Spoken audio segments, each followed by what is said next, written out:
now we have Dr. Kaija Strautins. She's Project Officer at CDCD. Her background is in science with a PhD in multiple sclerosis and EBV.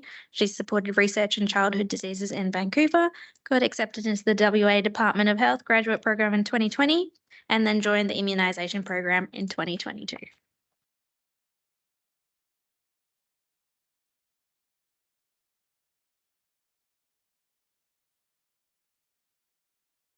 Thank you, Shauna. The tech girl is giving a presentation. Unfortunately, Beck couldn't be here today, so it's just me. And I'm going to take you through evaluation of the WA Immunisation Strategy 2016 to 2023. Starting with a bit of background, the strategy, if you may remember, was originally 2016 to 2020. Because of COVID, it got extended to 2023, so we're looking at an 8-year document now. So a bit of background, the strategy has the purpose of providing clear direction for immunisation stakeholders in WA on how to optimise immunisation service delivery across the state, with the goal to protect individuals and populations from vaccine preventable diseases. For this, there were 4 aims. This is paraphrased, with obtaining high coverage with equitable access, providing safe, high-quality services, utilising cost effectiveness of vaccines and services, and ensuring safe and effective monitoring of VPD and vaccine safety. To achieve these 4 aims, the strategy set out 10 objectives. The first 4 are to increase vaccination coverage in young children, Aboriginal people, adolescents and adults. Then we have support for immunisation providers, increasing workforce capacity, improving surveillance and outbreak response, vaccine safety monitoring, communications with stakeholders and the community, and encouraging immunisation research. The strategy also has 7 KPIs, and the first 3 is to consistently achieve 90% of vaccination coverage in 1-year-olds, 2-year-olds and 5-year-olds.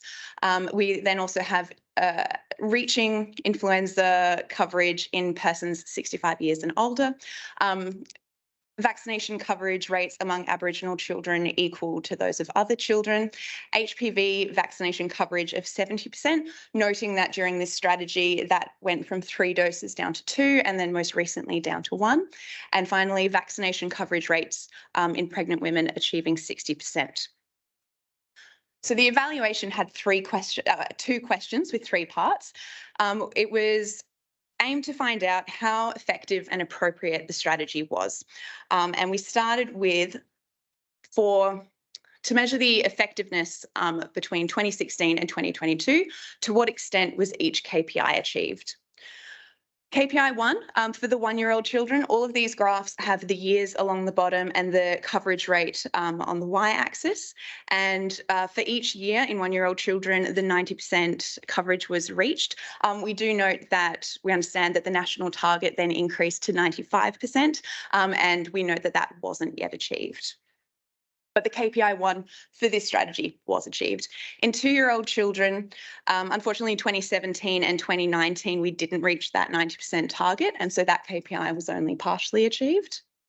In 5-year-old children, the target was met every year, and so that KPI was achieved. When it comes to influenza in older adults, the target of 70% was met in 2022.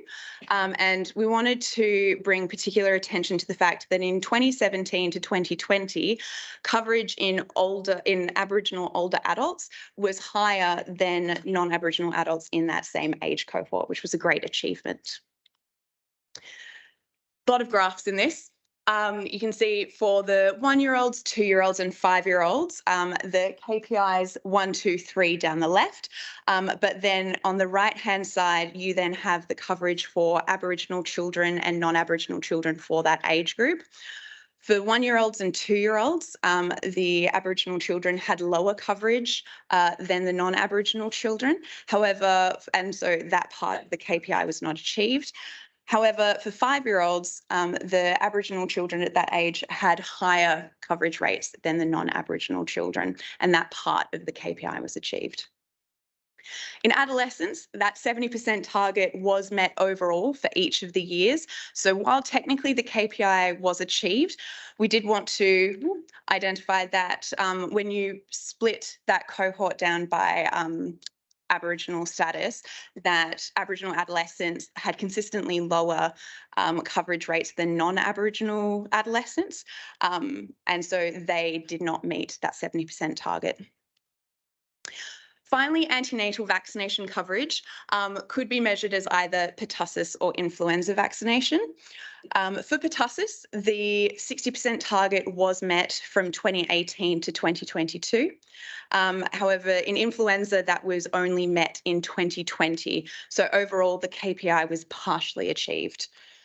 Additionally, we wanted to note in this data, it was using the midwives notification systems, and that middle section of mid-blue was unknown whether the mothers were vaccinated. So it is possible that that target was met in some of those years, but we couldn't confirm it with this data. The next question, to what extent was each of those 10 objectives achieved? So each objective had 3 to 8 strategies, totaling 64 in total.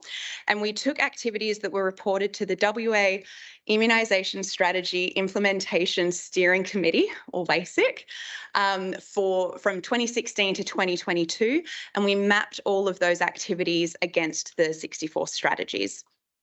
Depending on the amount of evidence against these strategies, that was used as an indicator for whether the objective was achieved or not. You can see that 8 of the 10 objectives were achieved, with the other 2, which was surveillance and communication, they were only partially achieved. The second part was to measure how appropriate the strategy was, and did it provide clear direction. We approached this by sending out a survey to stakeholders with a strategic role in their organisations. And the survey was to determine the clarity of the strategy and the objectives, the appropriateness of the strategy, and to ask about the support provided by WA Department of Health. The survey was completed by 15 of 29 participants from the following organisations. Overall, most respondents agreed that the overarching strategy as well as the individual objectives were clear in guidance, and the strategy was used by organisations in determining their own strategies, their operations, applications for funding, communications, reporting and advocacy.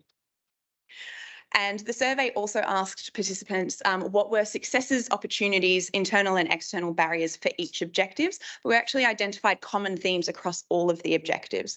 Some of those, the successes and opportunities that were identified was the training provided to immunisation providers, funding of projects and staff, partnerships and collaborations, and provision of promotional materials. Internal challenges for providers were insufficient resourcing, staff recruitment and retention, and competing priorities. And external challenges included geographical distance and remoteness, vaccine hesitancy, insufficient resourcing, and limitations on health professionals to vaccinate. Overall, the evaluation found that a lot of progress was made under the strategy. Particularly, influenza vaccination coverage in older adults continually improved since 2017. Pertussis vaccination in pregnant women increased by 25% from 2016 to 2020 and met the target for multiple years. The improved workforce capacity was via the establishment of SASs for multiple health professionals. New vaccine safety systems were established, and the undertaking of immunisation-related research. There are still areas for improvement, starting with the very low coverage seen in 2-year-old children and has been highlighted by the work currently undertaken by different groups already, as well as the declining coverage seen in Aboriginal children, adolescents and antenatal vaccines, as well as the comparatively low uptake of influenza vaccination in pregnant women. The evaluation overall had 5 recommendations. First, to improve immunisation coverage, particularly with focus on equitable access, at-risk groups and priority groups with suboptimal coverage. Second, to improve community confidence. Third, to maintain and enhance the achievements realised under the current strategy. As I was reading through all of these activities, a huge amount has been done by all stakeholders every year, and that shouldn't go unnoticed. And then the next two is to ensure that the next strategy is clear and appropriate, as well as improving reporting and monitoring as part of that strategy. Overall, the final evaluation report will be disseminated to key stakeholders by the end of this year, and we are currently developing the new strategy, expected to be published at the beginning of next year. I would just like to finish by thanking the immunisation program, the survey respondents and WASIC in this project.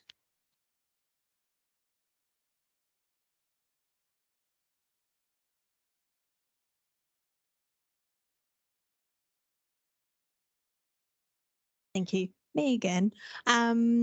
Really great having these reflections. Thank you. I'm wondering for the next strategy whether, and I know you're still working on it, so you might not be able to give details, but whether a target has been considered for paediatric flu vaccine uptake, and if not, why not? My understanding at the moment, Beck is a little bit more across this, but we are currently setting targets, and I think that we'll definitely take that one on board. I feel like with the KPI, personally, the KPIs of the previous strategy were wonderful, but we also now have a lot more data and a lot more information that we can use to set some really nice high targets for ourselves.